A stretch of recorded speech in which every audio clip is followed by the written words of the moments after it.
All right, guys, it is time to cook the beef pancreas. It's kind of slimy looking and moves around kind of like jello, but I have no idea how to cook this stuff. So what I'm going to attempt to do, because it's not a really thick, dense meat, it's a little squishy, is I'm gonna try to cook it and cook the outsides on a cast iron pan and then throw it in the oven, but for not too long, just so it gets some cook. And then I'm actually gonna throw it in some bone broth and boil it and see how it tastes. I mean, I couldn't really find any straight up easy recipes or anything online, so I'm just gonna go for it and hopefully put it into my bone broth and create more of like a soup, and try not to overcook it in any way so it doesn't lose tons of nutrients. And also, it's very juicy and bloody, so I want to keep all of those juices and put it into the broth, and hopefully it tastes good. So I already tasted the blood a little bit, and it's got a little bit of a distinct taste. It's definitely not the most appetizing meat. It's kind of literally kind of what you'd envision like guts kind of look like. It looks like a science experiment. Or I'm gonna put some ghee on it. This is the Fourth and Heart ghee. Kind of like to try different ghees every once in a while.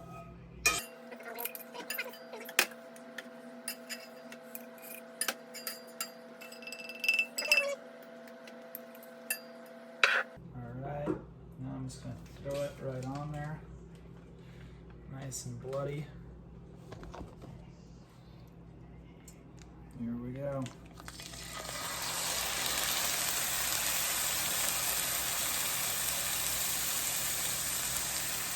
Nice and bubbly, kind of looks like brains or guts. So yeah, I'm just gonna try to lightly cook it on the cast iron pan and then throw the entire pan in the oven. And yeah, give it a couple minutes here. I'll show you guys how it looks.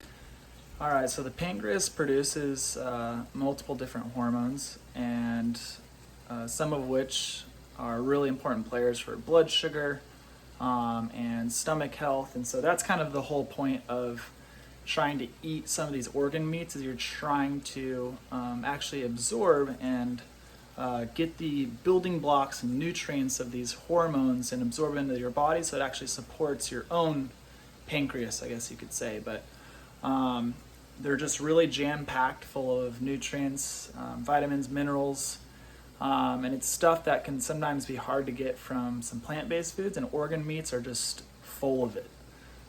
So that's kind of the whole point of why it's so healthy to eat these organ meats. So right now, I'm actually gonna throw some seasoning on. This is just some mix, kind of like salt and herbs, nothing too crazy, just to give it a little bit of flavor.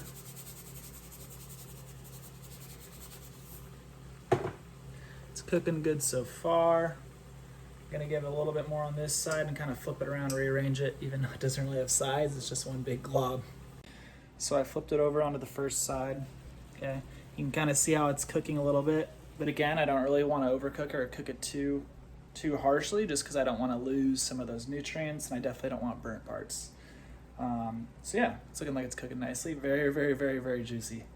So I want to keep all those juices as best as possible too. That's why it's a short cook time as well. And hopefully those juices I can throw all and dump into the broth. So again, I got this meat from White Oak Pastures. They're just a really high quality farm, doing grazing practices, no glyphosates being sprayed on their grasses or anything that they feed the cows. And so they just really care about quality. They send it to you frozen, so it stays really fresh. And I wouldn't really trust some of the stuff I even saw at the store, like liver and stuff. It's just, I don't know where it's coming from, and White Oak Pastures makes a good effort to let their consumers know exactly how they raise their animals and take care of them and how the meat's getting to you. So that's why I chose White Oak Pastures. All right, it's just about done. In here, just lightly cooked, some light brown. We're gonna throw it in the oven. So it's on 400 degrees Fahrenheit, and I'm gonna leave it in about 8 minutes. maybe actually just 7. Yeah, just about 7 minutes. Then I'm gonna take it out, boil up some broth, cut it up, throw it in there, throw the juices in there, and see where it takes us. The pancreas is done. Let's see how it looks. All right. That's kind of what I want. It's gently cooked. So here it is. It just kind of looks like some weird beef, I guess. Smells kind of normal, but I'm gonna cut it up and do a little taste test and tell you guys how it tastes.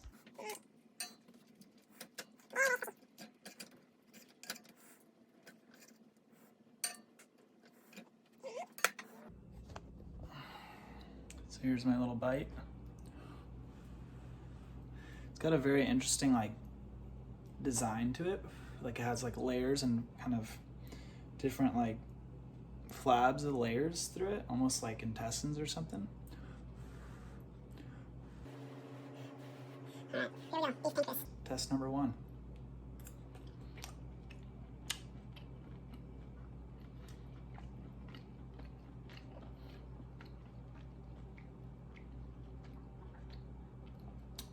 First taste, you taste the beef. It doesn't taste too much different from beef, but there's a flavor in there. Ooh, what is that flavor? It's on the tip of my tongue, literally. No, it definitely tastes like beef with a little bit more of a gamey kind of taste to it, just slightly. Kind of like an exotic gamey taste to it. It's not super strong though. So like if I had to eat this whole, just the pancreas, it wouldn't be that bad. I could definitely do it. The taste might just get old after a while, but yeah, honestly, I think it'll taste pretty good in this broth. So this broth that I made right here, there's a little look at it so far, just on low heat. But I got some artichoke hearts, some ghee, sea salt, pepper, rosemary, a tiny bit of nutmeg, and then some leafy greens, and some organic chicken bone broth. And then I'm gonna cut up the pancreas, dump all the juices in it, and eat it all up from there. So I'll show you guys afterwards. All right, got it all cut up. Once I started cutting it up, I definitely noticed that there's like a yellowish tint to the insides, which is kind of cool. That actually shows that there's some really rich nutrients in there, because it is kind of like has like almost fat strains into the meat, and if fat has that yellowish tint, as long as it's raised properly, that's usually a pretty good sign that it's full of some awesome nutrients. So I'm gonna toss it here into the broth, try to get all the juices and chunks.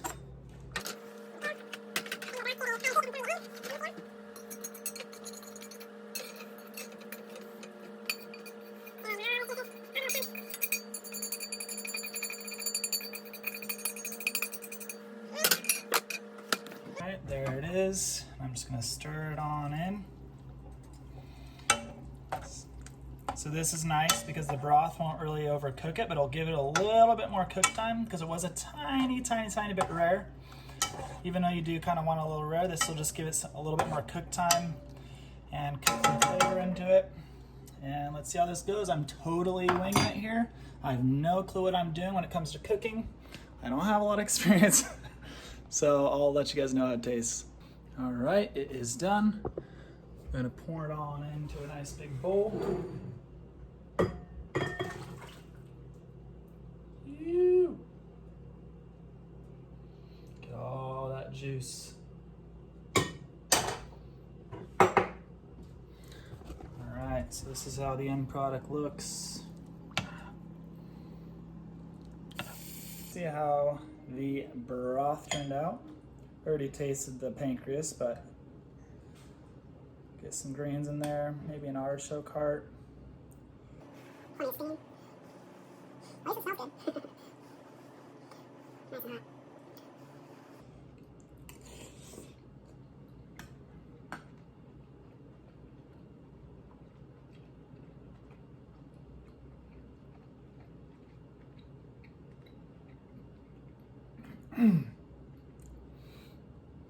I would say I like it.